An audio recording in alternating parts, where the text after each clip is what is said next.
Okay imagine तुमने एक मांगा पढ़नी शुरू करी, you are absolutely loving it, 3-4 साल से कंटिन्यूअसली पढ़ते आ रहे हो, पर अचानक एक दिन तुम्हें पता लगे कि जो उसका ऑथर है मांगा वो एक कन्विक्टेड रेपिस्ट है। भला ऐसा एक्चुअली जापान में हुआ है रिसेंटली, वैसे वहां की मांगा इंडस्ट्री हिली पड़ी है। यामामोटो सुइची एक मांगाकार था, साथ में वो पार्ट टाइम जॉब करता था एज अ टीचर की 2020 में। उस टाइम उसने एक 16 साल की बच्ची का रेप करा था, उसकी स्टूडेंट का ही। तब कोर्ट ने इसको बोला कि भाई 2-3 लाख फाइन भरो, या दैट्स इट। उस टाइम में कन्विक्ट हुआ था कि मतलब हाँ इसने घिनौना काम करा, पर इसको पता है जेल भी नहीं हुई उस टाइम। और तो उस टाइम एक मांगा पे भी काम कर रहा था जो मांगा वन ऐप पे आती थी, और उस टाइम इस मांगा को ब्रेक पे डाल देते, ये बोल रहे कि भाई पर्सनल इशू हो गया थोड़े ऑथर को। नाउ 2022 में ये बंदा मांगा इंडस्ट्री में वापस आया इचिरो हाजिमे नाम लेके। हाँ बहुत बढ़िया, वन पीस और डायमंड दोनों को थोड़ा नाम मिक्स कर लिया इसने। 2022 में इसने नई मांगा शुरू करी जो थी ऑर्डिनरी मास, और वो सेम मांगा ऐप के ऊपर पब्लिश कर रहा था। नाउ जो इसकी नई मांगा थी ऑर्डिनरी मास, ये अच्छी जाती है, 100-200 चैप्टर्स आते हैं, 10-11 वॉल्यूम छपती हैं, अच्छे सेल्स भी थे। इसको लग रहा था बच गया, पर 2026 फेब के अंदर सिविल कोर्ट ने जजमेंट पास करा कि ऑथर विक्टिम को 11 मिलियन येन देगा, 72 लाख रुपीस। और जब ये वर्डिक्ट आया तब इसकी रियल आइडेंटिटी बाहर आई, और बस तभी बवाल मच गया कि एक कन्विक्टेड रेपिस्ट को एक बहुत बड़ी मांगा पब्लिशिंग कंपनी ने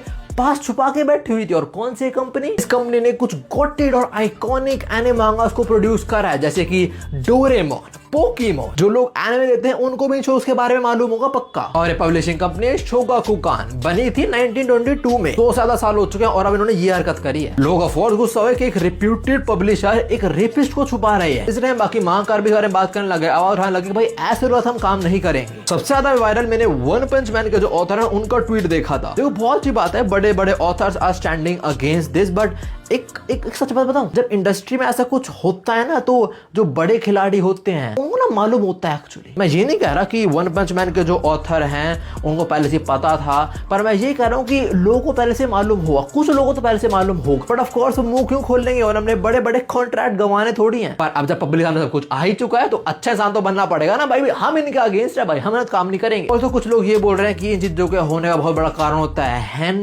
TAI। डेफिनेटली अगर कोई बहुत ज्यादा कंज्यूम कर रहा है दिमाग खराब होएगा, बट जो पॉपुलर शोनन एनिमे मांगास हैं उनके अंदर माइनर्स को ऐसी इमेज और दिखाया जाता है। बाय द वे तुमने कुछ पॉपुलर शो देख लो, क्या उनके अंदर हर चीज को सेक्सुअलाइज नहीं करा जाता? लाइक तुम अर्ली ड्रैगन बॉल देख लो, all Master Roshi wants is to get some panties. Panties याद आया मेरे को, Brook the dude who is build for panties. देखो ये जो ऑथर ने करा वो बहुत गलत था, कोई इसे स्टैंड नहीं करेगा उसके साथ। मैं तो कह रहा हूं साले से दो फांसी पे टांग दो, खत्म बात। ऐसे लोग डोंट डिजर्व सेकंड चांस मेरे हिसाब से तो।